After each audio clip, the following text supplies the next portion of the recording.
ఓం సాయిరామ్. సమస్త సాయి భక్తులందరికీ కూడా నమస్కారం అండి. అందరూ ఎలా ఉన్నారు? ఆ సాయినాథుని కృపా కటాక్షాలు మనందరిపై ఉండాలని మనస్ఫూర్తిగా కోరుకుంటున్నాను. అందరూ కూడా ఎప్పుడూ ఆనందంగా ఆరోగ్యంగా ఉండాలని, మీరు కోరిన కోరికలన్నిటికీ కూడా బాబాగారు తీర్చేయాలని మీ తరపున నేను కూడా మనస్ఫూర్తిగా కోరుకుంటున్నాను.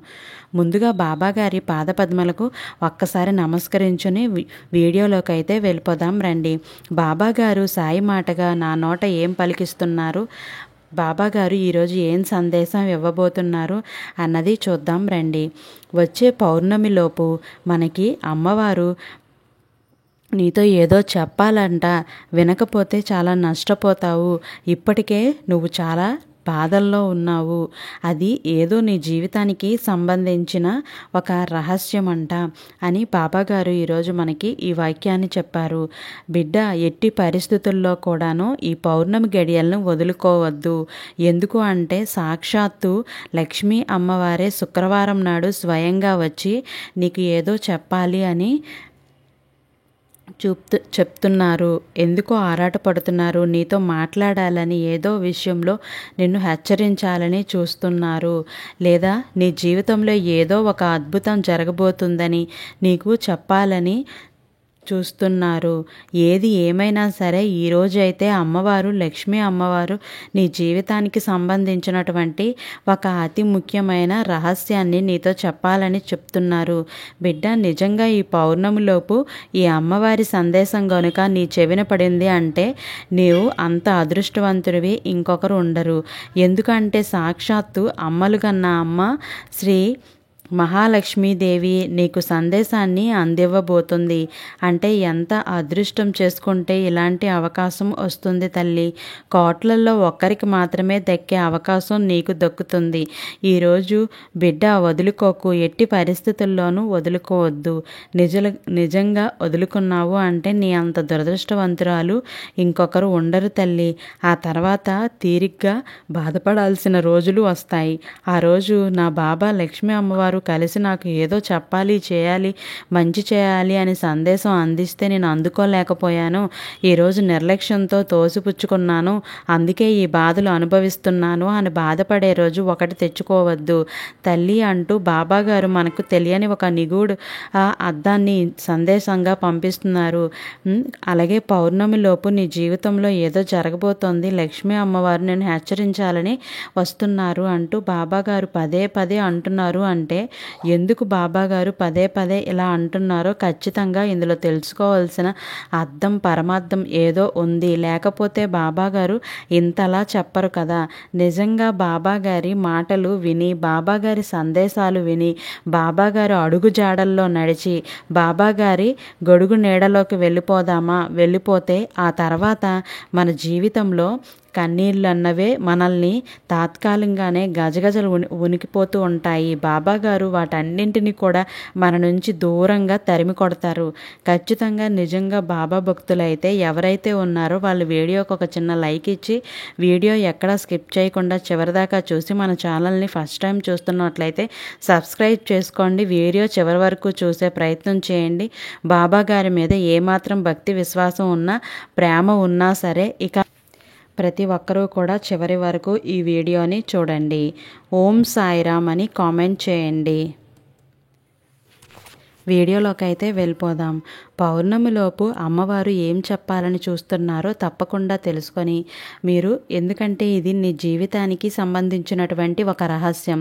ఎందుకంటే ఎప్పుడూ అడుగుతూ ఉంటావు కదా, నేను ఏ జన్మలో ఏ పాపం చేశాను, ఏ కర్మ చేశాను, ఏది అనుకున్నా కూడా జరగటం లేదు, ఏది ముట్టుకున్నా కూడా ముందుకు వెళ్ళడం లేదు, అన్నీ ఆటంకాలే, అన్నీ అడ్డంకులే, ఇంకా ఎన్నాళ్ళు నేను ఈ బాధలు అనుభవించాలి, ఇదంతా కూడా నిజంగా నేను చేసిన కర్మ అనుకుంటా, పూర్వజన్మలో ఏదో పాపం చేశా, మహాపాపం చేశాను, అందుకే నాకు ఇలా ఆ కర్మ నన్ను వెంటాడుతోంది, అందుకే ఇన్ని బాధలు పడుతూ ఉన్నాను. కానీ బాబా ఏదో ఒక అద్భుతాన్ని చేసి నా జీవితాన్ని మార్పు చెందేటందుకు తండ్రి ఇలా చెప్తూ ఉన్నారు. నా జీవితం అందరిలాగా నేను ఎందుకు ఉండలేకపోతున్నాను? కనీసం నేను ఏ తప్పు చేశానో, ఏ పొరపాటు చేశానో తెలిస్తే దాన్ని సరిదిద్దుకొని ముందు జన్మలో అయినా హాయిగా సంతోషంగా ఉండగలుగుతానేమో, ఆనందంగా ఉండగలుగుతానేమో అంటూ ఎప్పుడూ అంటూ ఉంటావు కదా. ఇంకొంతకాలం ఇలాగే అడుగుతూ ఉంటారు. ఇలా ఉంటూ ఉంటారు. కృతజ్ఞతలు చెప్పుకుంటూ ఎప్పుడైతే నేను ఏ జన్మలో ఏ పుణ్యం చేశానో నా జీవితం ఇలా ఉంది అని మరికొందరు అనుకుంటూ ఉంటారు. ఈ జీవితంలో నేను అనుభవించిన సుఖాలే లేవు, నేను అనుభవించని ఆనందాలే లేవు. నేను ఏది పట్టుకున్నా బంగారమే, ఏది ముట్టుకున్నా బంగారం అయిపోతుంది. భగవంతుడు నా విధిరాత చాలా బాగా రాశాడు. లేకపోతే పూర్వజన్మలో నేను ఏ బంగారు పువ్వులలో పూసానో ఈ జన్మలో ఈ అదృష్టం నాకు దక్కింది అంటూ చాలామంది బిడ్డలు వారి విధిరాతను, వారి పూర్వజన్మల గురించి, వాళ్ళ పూర్వ కర్మఫలాల గురించి బాధపడుతూ ఉంటారు కదా, లేదా సంతోషపడుతూనే ఉంటూ ఉంటారు కదా. బిడ్డ, నువ్వు కూడా నీ జీవితంలో ఇలానే బాధపడుతున్నావు కదా. ఎందుకు నా జీవితం ఇలా అయిపోయింది? ఉక్కిరి బిక్కిరి చేసే సమస్యలు ఎటు చేసినా కూడా ఏం చేసినా కూడాను సమస్యలే. ఒక పక్క అనారోగ్య సమస్యలు, ఇంకో పక్క డబ్బు సమస్యలు, ఇంకొక పక్క నా బంధుత్వాలే బాగాలేవు. నాతో ఒక్కొక్కసారి అనిపిస్తూ ఉంటుంది ప్రపంచంలో నాకంటూ ఎవరు లేరా అని.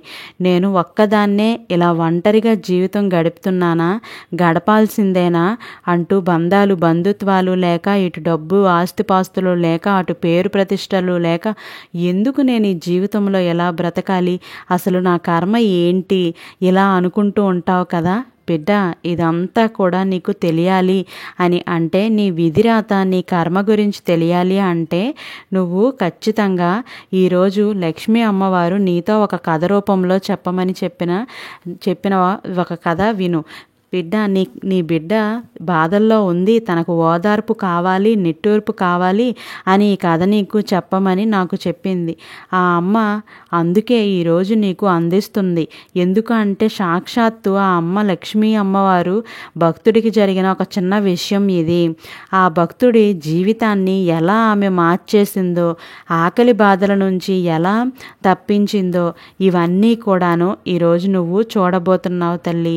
ప్రతిదీ కూడాను ఆ లక్ష్మీ అమ్మవారు వాళ్ళ జీవితాలని ఎలా మార్చింది అంతా కూడా నువ్వు వినబోతున్నావు. నీ బిడ్డ కూడా బాధల్లో నుంచి బయటపడాలి అంటూ ఆ అమ్మ నాకు చెప్పి పంపింది బిడ్డ. అందుకే నేను మరీ నీకు చెప్పాలి అనుకుంటున్నాను. నిజంగా నీ జీవితాన్ని నువ్వు మార్చుకోవాలి, నీ కష్టాల నుంచి నువ్వు బయటపడాలి అంటే ఇందులో నీకు నీ సమస్యకి పరిష్కారం అన్నది దొరుకుతుంది. నువ్వు ఏదైతే కష్టాలను అనుభవిస్తున్నావో వాటి నుంచి బయటపడటానికి తెలుసుకోవాల్సింది ఈ కష్టాలను నువ్వు ఎందుకు ఇలా పడుతున్నావు అని. అలాగే నీకు అర్థమవుతుంది కూడాను. బాబాగారు ఇలా కథ చెప్పటం మొదలుపెట్టారండి. పూర్వం ఆవంతి రాజ్యాన్ని విక్రమార్కుడు అనే రాజు పరిపాలించేవాడు. అతనికి రాజ్య ఆకాంక్షలు ఎక్కువ. చాలా రాజుల మీద దండయాత్ర కూడా చేస్తూ ఉండేవారు. ఎప్పుడూ కూడాను స్వాధీనంలోకే తెచ్చుకుంటూ ఉండేవారు. నిరంతరం యుద్ధాలు చేస్తూనే ఉండేవారు. మహారాజు ఒకరోజు చాలా నిస్సూహంగా కనిపిస్తున్నారు. అప్పుడు మంత్రి ఇలా అంటారు, మహారాజా, ఈరోజు మీరు కొలువుకు రాలేదు, పైగా ఏదో ఆలోచిస్తూ ఉన్నారు, కొంత నిరుత్సాహంగా కూడా ఉన్నట్టు అనిపిస్తున్నారు అంటాడు. మంత్రి, అవును మంత్రి గారు, అసలు ఇన్ని రోజులు లేని యుద్ధాలు ఎందుకు నేను చేస్తున్నాను? ఎంతమంది నా వల్ల బలైపోతున్నారు. శత్రు సైనికులే కాకుండా మన సైనికులు కూడా అనేక మంది ప్రాణాలు విడుస్తున్నారు. ఎంతవరకు నేను వారి గురించి ఆలోచించిందే లేదు. ఎంతగా చేసి ఇన్ని యుద్ధాలు చేసి నేనేం సాధించానని, ఈ సంపద అంతా నేను నా వారసులు అనుభవించి నా యుద్ధాలు, నా పోరాటం అంతా కూడాను అని అంటాడు. అప్పుడు ఎప్పుడూ లేనిదే ఆకస్మికంగా ఎలా మాట్లాడుతున్నారేంటి? ఏమైంది మహారాజా? మీకు యుద్ధం క్షత్రియ లక్షణం కదా, మన రాజ్యాన్ని రక్షించడానికి మాత్రమే యుద్ధం చేయాలి, కానీ ఇతర రాజ్యాలను ఆక్రమించుకోవడానికి కాదనిపిస్తోంది కదా అంటాడు మంత్రి.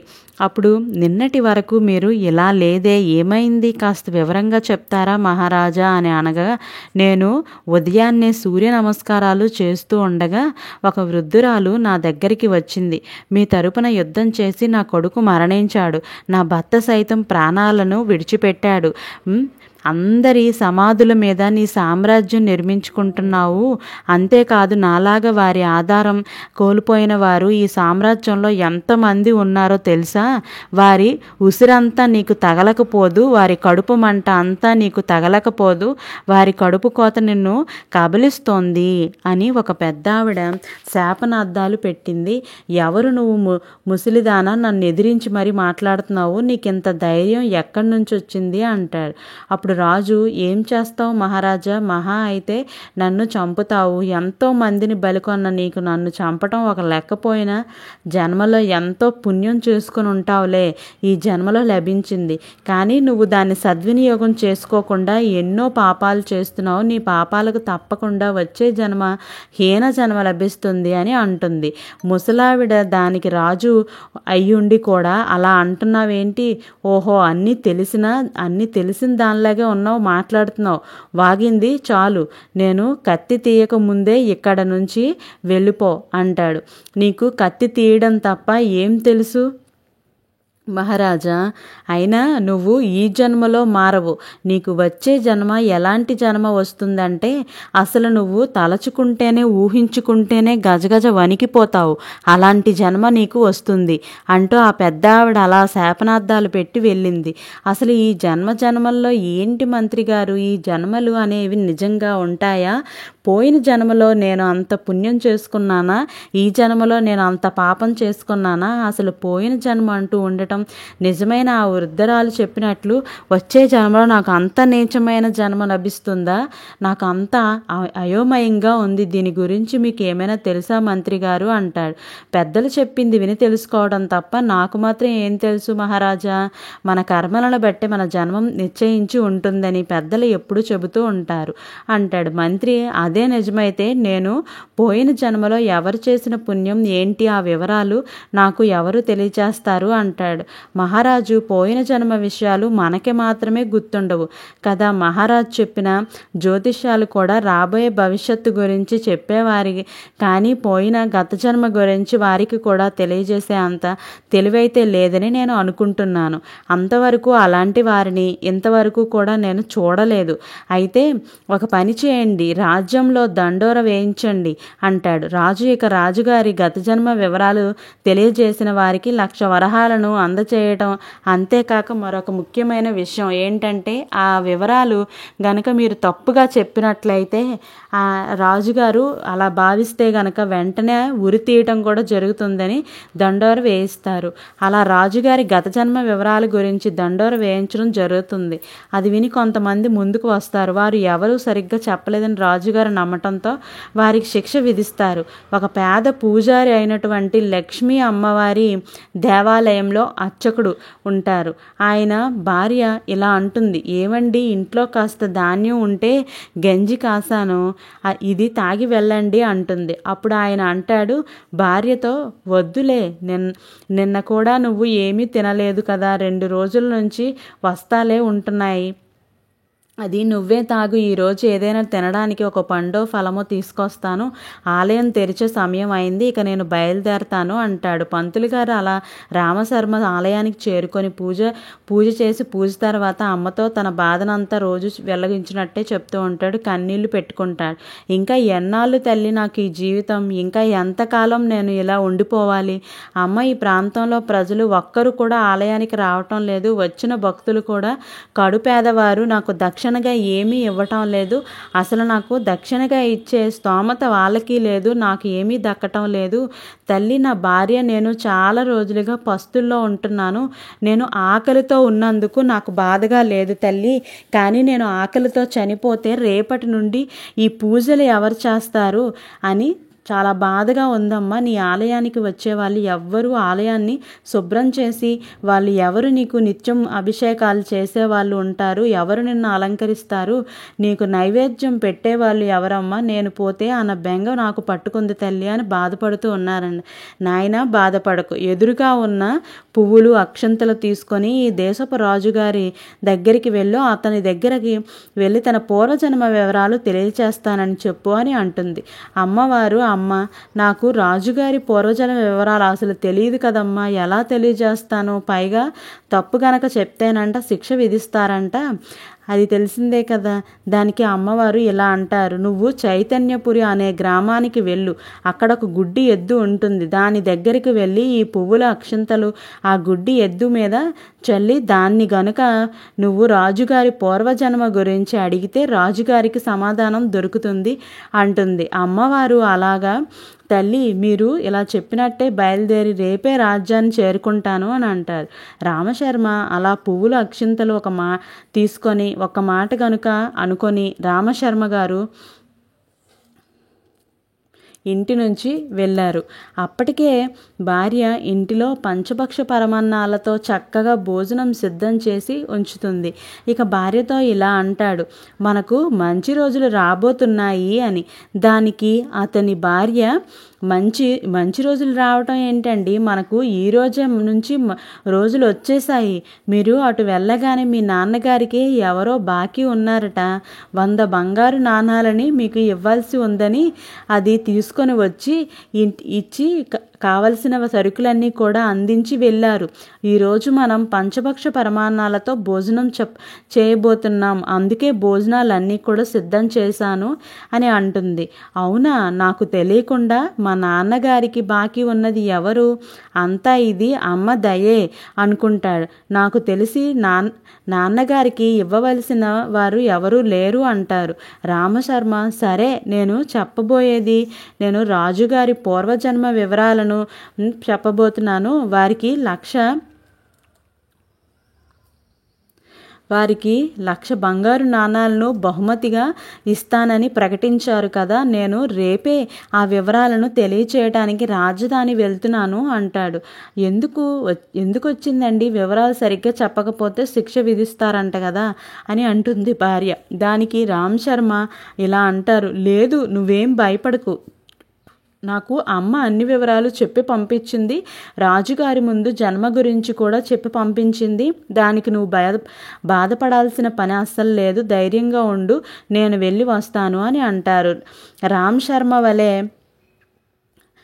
ఇవన్నీ కూడాను అమ్మవారికి చెప్పి పంపిస్తూ ఉంటుంది. అప్పుడు రామ్ శర్మ, సరే అండి, నిజంగా ఇదంతా అమ్మవారి అనుగ్రహమే అనిపిస్తోంది, లేకపోతే మన జీవితంలో ఎంత డబ్బు రావటం ఏంటి, ఎవరో మనకి ఇవ్వాల్సిన డబ్బు అంటూ ఇన్ని కావలసిన సరుకులు ఇంటికి తెచ్చి ఇవ్వటం ఏంటి, అంతా కూడా ఇది అమ్మవారి దయే, ఇదంతా అమ్మవారి అనుగ్రహమే, అందుకే మనకు ఇంత మంచి జరుగుతుంది, మంచి రోజులు మొదలయ్యాయి అని అనిపిస్తుంది అని అంటుంది భార్య. సరే, రేపు బయలుదేరి రాజధాని వెళ్తాను అంటారు. అప్పుడు బయలుదేరి వెళ్ళి రాజుగారి దగ్గరికి వస్తారు. అన్నీ కూడా వివరిస్తారు. రామశర్మ అయితే, మహారాజు ఇలా అంటారు, నా పూర్వజన్మ గురించి వివరించడానికి వచ్చావన్నమాట. అయితే నీకు ఒక షరతు గుర్తుంది కదా, నువ్వు చెప్పింది నిజం కాకపోతే నిన్ను ఉరి తీయటం ఖాయం అంటారు. దాంతో రామశర్మ, నాకు ఎటువంటి భయము లేదు రాజుగారు, ఎందుకంటే నాకు స్వయంగా అమ్మవారే చెప్పారు అంటాడు. సరే చెప్పండి, మీకు తెలిసిన వివరాలు అంటాడు. మహారాజు, ఇక్కడికి తూర్పు దిక్కున ఉన్న చైతన్యపూరిలో సాంబయ్య అనే ఒక రైతు దగ్గర ఒక గుడ్డి ఎద్దు ఉంటుంది, దాని దగ్గరికి వెళ్ళి అక్షింతలు పువ్వులు చల్లి దాన్ని గనుక మీరు పూర్వజన్మ గురించి అడిగితే మీకు తప్పకుండా సమాధానం దొరుకుతుంది అని చెప్పాడు. అప్పుడు రామశర్మ, ఏంటి పువ్వులు అక్షింతలు తీసుకుని ఆ గుడ్డి ఎద్దు మీదకి జల్లి అది నాకు సమాధానం చెప్తుంది అని అంటున్నావు, ఏం మాట్లాడుతున్నావు, నువ్వు చెప్పేది నిజమేనా, నీకు సమసఖ్యంగా ఉందా, నువ్వు మాట్లాడేది నీకు అర్థమవుతుందా అని అంటూ ఉంటారు. అప్పుడు నువ్వు చెప్పేది నాకు అర్థం కావట్లేదు, సరే వెంటనే తీసుకొని వెళ్తాను. మహారాజు అప్పుడు రామ్ శర్మ ఉండి ఇలా అంటాడు, మహారాజు, అమ్మలగన్న అమ్మ అనుకున్నది అంటే ఈ సృష్టిలో లేనిది ఏదీ లేదు అని చెప్తాడు. ఎంతటి అద్భుతాన్నైనా చేయగలదు, సాక్షాత్తు ఆ అమ్మే చెప్పింది అని అంటే ఆ మాట పొల్లుపోదు, అందుకు మీకు సందేహం వద్దు, మీరు వెళ్ళి ఆ గుడ్డి ఎద్దుని అడిగి ఈ పూర్వజన్మ వివరాలను అడిగి కనుక్కొని రండి అంటారు. రామ్ శర్మ దానికి మంత్రిని తీసుకొని మంత్రి గారి దగ్గర ఇలా అంటారు, మహారాజు ఇతడిని ఇక్కడే మన దగ్గరే ఉంచుకుందాం, ఇతను చెప్పిన దగ్గరికి వెళ్ళి సమాధానం తెలుసుకొని వద్దాం, ఒకవేళ ఆ ఎద్దు చెప్పలేదు అంటే ఈ వ్యక్తిని శిక్షిద్దాం అని అంటారు. మంత్రి సరే, ఏ నోట్లో ఏముంది, ఏ సమాధానం దాగి ఉందో ఏంటో ఎవరికి తెలుసు, ఈ మన ప్రయాణానికి సిద్ధం చేసుకుందాం అని చైతన్యపురి అనే గ్రామానికి తన సైన్యంతో చేరుకుంటారు. మహారాజు అక్కడికి వెళ్ళి ఆ రైతుని కలుసుకొని ఇలా అంటారు. మహారాజు మీరు నాలాంటి సామాన్య రైతు ఇంటికి వచ్చారు అంటాడు. రైతు అవును సాంబయ్య, నీ దగ్గర ఒక గుడ్డి ఎద్దు ఉందంట కదా, దానికోసం వచ్చాను, అది ఎక్కడుంది అంటాడు. మహారాజు ఆ ఎద్దు కోసం మీరు ఇంత దూరం ప్రయాణం చేసి రావాలా మహారాజు, మీ కోరిక ఇదే అయితే నేనే ఆ ఎద్దుని తీసుకొని నీ రాజధానికి వచ్చేవాడిని కదా అని అంటారు. అప్పుడు రైతు అదంతా కూడాను ఆ తర్వాత మాట్లాడుకుందాం, కానీ ముందు ఆ ఎద్దు ఎక్కడుందో చెప్పండి, సాయంత్రం సమయం దాటేలోపే నేను ఆ ఎద్దును కొన్ని ప్రశ్నలు అడగాలి అని అంటాడు. మహారాజు ఆ గొడ్డ చావిడిలో ఉంది. మహారాజు చెప్తాడు ఇలాగని, తీసుకొని వెళ్తాను రండి అని. అక్కడికి తీసుకొని వెళ్ళి ఇదిగో ఇదే ఆ గుడ్డి ఎద్దు, ఇది పుట్టుకతోనే గుడ్డిది అని అంటారు. ఆ రైతు మహారాజు ఇలా అంటాడు, సరే మీరంతా ఇక్కడి నుంచి పక్కకు వెళ్ళిపోండి, నేను ఒంటరిగా ఈ ఎద్దును కొన్ని ప్రశ్నలు అడగాలి అని చెప్తారు. మహారాజు చెప్తారు. వారందరూ కూడాను పక్కకు వెళ్ళిపోతారు. రాజు ఎద్దు దగ్గర నిలబడి తాను తీసుకువచ్చిన అక్షింతలు పువ్వులు కొన్ని తీసి ఆ ఎద్దు మీద జల్లుతారు. వెంటనే ఆ ఎద్దుకి కళ్ళు వచ్చి, మహారాజు నేను మీకోసమే ఎదురు చూస్తున్నాను, మీరు ఎప్పుడైతే వస్తారో ఆ రోజు నాకు ఈ జన్మ నుండి విముక్తి కలుగుతుంది అంటుంది. ఆ ఎద్దు మహారాజు ఇలా అంటాడు, చాలా చక్కగా మాట్లాడుతుంది అని అనుకొని, నేను ఎందుకు వచ్చానో నీకు తెలిసే ఉంటుంది, మరి నా పూర్వజన్మ వివరాలు నాకు తెలియజేస్తావా అంటూ అడుగుతారు. మహారాజు తప్పకుండా మహారాజా, మన ఆవంతి నగరానికి దక్షిణ దిక్కుగా ఒక పెద్ద మర్రి చెట్టు ఉంది. ఆ మర్రి చెట్టు మీద ఒక పిశాచి నివసిస్తూ ఉంది. అమావాస్య రోజున మీరు ఈ పువ్వులను అక్షంతలను తీసుకొని వెళ్ళి దాని మీద చల్లితే మీకు తప్పకుండా సమాచారం దొరుకుతుంది, నేను మీకు అంతవరకు మాత్రమే చెప్పగలను అంటుంది. ఇక దానికి రాజు అయ్యో, ఇక నేను వచ్చే అమావాస్య దాకా ఆగాల అని అనుకుంటారు. అంత వింతగా ఉందే, అయితే ఏదైతే అని అనుకుంటూ మళ్ళీ వచ్చేస్తారు. రామశర్మ చెప్పిందంతా నిజమే అన్నమాట. మరి 10 రోజుల్లో అమావాస్య రాబోతోంది, అప్పటి వరకు సమాధానం కోసం ఎదురు చూడక తప్పదు అనుకుంటాడు. రాజు ఇలా అనుకొని రాజధాని చేరుకొని రామశర్మను పిలిచి సకల మర్యాదలు చేస్తాడు. ఆ శర్మగారు, మీరు చెప్పింది నిజమే, ఆ గుడ్డి ఎద్దు మాట్లాడింది, కానీ నాకు కావాల్సిన సమాధానం నాకు దొరకలేదు. మీరు అప్పటి వరకు మీ ఇంటికి వెళ్ళి విశ్రాంతి తీసుకోండి, మీకు కొన్ని బహుమతులను కూడా ప్రస్తుతం ఇచ్చి పంపుతున్నాను. నాకు పూర్తి సమాధానం దొరికిన తర్వాత మీకు ప్రకటించిన 1,00,000 బంగారు నాణాలు తప్పకుండా మీకు సమర్పించుకుంటాను అని అంటారు. రాజు ఆ అమ్మవారి వాక్కు పొల్లుపోదు, మహారాజు మీకు సమాధానం దొరకాలని అమ్మవారిని ప్రార్థిస్తున్నాను, ఖచ్చితంగా మీకు దొరుకుతుంది, ఇక నాకు సెలవు ఇప్పించండి అంటూ వెళ్ళిపోతారు. రామశర్మ ఇక అమావాస్య వరకు వేచి ఉండి దక్షిణ దిక్కు ఉన్న శ్మశానానికి చేరుకుంటారు. అప్పుడు మహారాజు అక్కడ ఉన్న పెద్ద మర్రి చెట్టు దగ్గరికి వెళ్ళి ఆ పిశాచితో ఇలా అంటాడు, నేను విక్రముడి మహారాజుని, నేను నుండి ఒక సమాధానం కోసం వచ్చాను అని అంటారు. దాంతో ఆ పిశాచి, ఓ మహారాజా, ఈ పిశాచులతో మీకేం పని అని అనగానే మహారాజు తన చేతిలో ఉన్న అక్షింతలు పువ్వులను ఆ పిశాచి మీద చల్లుతాడు. అప్పుడు ఆ పిశాచి, నేను మీకు సమాధానం చెప్తాను, కానీ నేను సమాధానం చెప్పి ముగించే చివరిలో నువ్వు ఇక్కడ నుండి వెళ్ళిపోవాలి, లేకుంటే నువ్వు నా చేతిలో చస్తావు అని అంటుంది. సరే, నువ్వు సమాధానం ముగించేలోపు నేను ఇక్కడ నుంచి వెళ్తాను అంటాడు రాజు. మహారాజు, మీ రాజ్యంలో ఆర్థిక మంత్రిగా పనిచేస్తున్న వాసుదేవుడి కుమార్తె నీ ప్రశ్నకు సమాధానం చెప్తుంది, దానికోసం మీరు వచ్చే పౌర్ణమి దాకా ఆగాలి అంటుంది. అంతేకాదు, ఆమె నీకు దగ్గర బంధువు కూడా అవుతుంది. మహారాజా, నా సమాధానం చెప్పటం పూర్తవుతోంది, నువ్వు వెళ్ళిపోయావా వెళ్ళు, లేకపోతే నా చేతిలో ప్రాణాలను కోల్పోతావు. నాకు ఇంకా 200 ఏళ్ళు ఇలా పిశాచి జన్మగా బతకాల్సిన రాత రాసిపెట్టి ఉంది. పిశాచి ఏంటి, మన రాజ్యంలో మంత్రి కుమార్తె నాకు సమాధానం చెబుతుందా? పైగా ఆమె నా దగ్గర బంధువు అవుతుందని పిశాచి చెబుతోంది. అసలు ఆ మంత్రి గురించి అని అనుకుంటూ ఉంటారు. అప్పుడు ఆ మంత్రి అసలు క్షత్రుడే కాదు, నాకు బంధువా ఎలా అవుతాడు? ఆమె నాకు సమాధానం ఎలా చెప్తుంది? ఇదంతా కూడా మాయగా ఉంది. ఏదైతేనే నాకు పూర్వజన్మ గురించి త్వరలోనే తెలియబోతుంది అన్నమాట. కానీ వచ్చే పౌర్ణమి వరకు వేచి ఉండాల్సిందే అనుకుంటాడు. మహారాజుల అలా తన ఆర్థిక మంత్రిని పిలిపించి జరిగిందంతా చెప్పి తన కుమార్తెను వచ్చే పౌర్ణమి రోజున కలవటానికి ఏర్పాట్లు చేయమని ఆజ్ఞాపిస్తారు. పౌర్ణమి రోజు రానే వస్తుంది. ఆ అమ్మాయి వద్దకు చేరుకున్న రాజు ఇలా అంటాడు, అమ్మ, నీ పేరు భవానీ అంట కదా, చాలా బాగుంది. ఇక్కడికి నేను ఎందుకు వచ్చానో తెలుసా అంటాడు మహారాజు. తెలియదు మహారాజా, చెప్పండి, ఎందుకోసం వచ్చారు అంటుంది ఆమె. అప్పుడు మహారాజు, నా పూర్వజన్మ గురించి గుర్తుంటే చెప్తావా అంటాడు. మహారాజు అలా చెప్పి పువ్వులను అక్షంతలను ఆమె మీద చల్లి, ఇప్పుడు చెప్పమ్మా అని అంటాడు. నేను నా పూర్వజన్మ గురించి తెలుసుకోవాలి అనుకుంటున్నాను అని అంటాడు. ఆ రాజు దాంతో ఆమె ఇలా అంటుంది, అవును మహారాజా, ఇప్పుడే మన పూర్వజన్మ గురించి నాకు అంతా గుర్తుకు వస్తోంది. మహారాజు, పూర్వజన్మలో మీరు ఒక పేద బ్రాహ్మణులు, మీకు ఒక భార్య, కొడుకు, కోడలు ఉన్నారు. మీకు ప్రతిరోజు కూడా తినటానికి తిండి కూడా ఉండేది కాదు. ప్రతిరోజు భిక్షాటన చేసి వచ్చిన దాంతో జీవితం గడుపుతూ ఉండేవారు.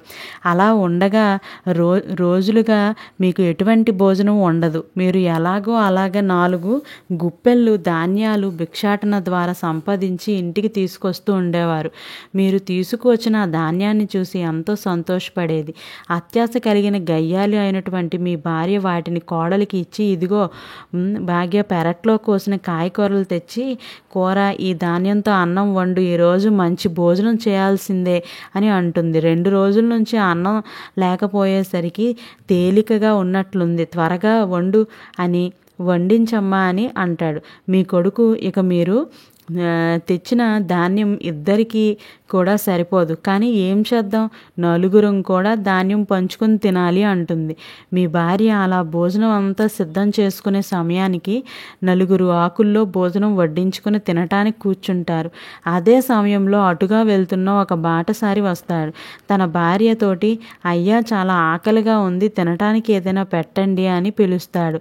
ఇక అంతటిలో మీరు బయటకు వెళ్ళి ఆ వచ్చిన వ్యక్తితో, మీరు ఎవరిని అడుగుతున్నారు? ఆ వ్యక్తి అంటాడు, అయ్యా, మేము కాశీకి వెళ్తున్నాము, బాటసారులం, దారి మధ్యలో మా దగ్గర ఉన్న డబ్బులన్నీ దొంగలు దోచుకున్నారు, మా దగ్గర ఉన్న బంగారాన్ని అన్నింటినీ కూడా దోచుకున్నారు, తినడానికి తిండి లేక, డబ్బులు కూడా లేక చాలా ఆకలితో అల్లాడిపోతున్నాము, చాలా ఆకలిగా ఉందయ్యా, 4 రోజుల నుంచి అడవి మార్గంలో ప్రయాణం చేసి ఈ ఊరు చేరుకున్నాము, నా భార్య ఆకలితో అలమటిస్తోంది, మీరు మాకు కాస్త భోజనం ఏర్పాటు చేయగలరా అంటూ ఎంతో ఆకలితో అడుగుతారు.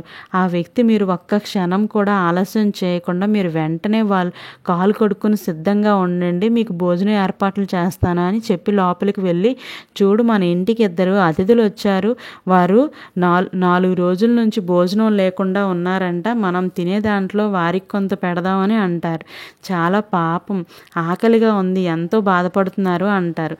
మీరు దాంతో మీ భార్య మీ మీద విరుచుకు పడుతూ ఉంటుంది. ఏంటి, మనకే భోజనం సరిపోదు అంటే మళ్ళీ ఇంకా అతిథుల్ని 2 తీసుకుని వచ్చారా?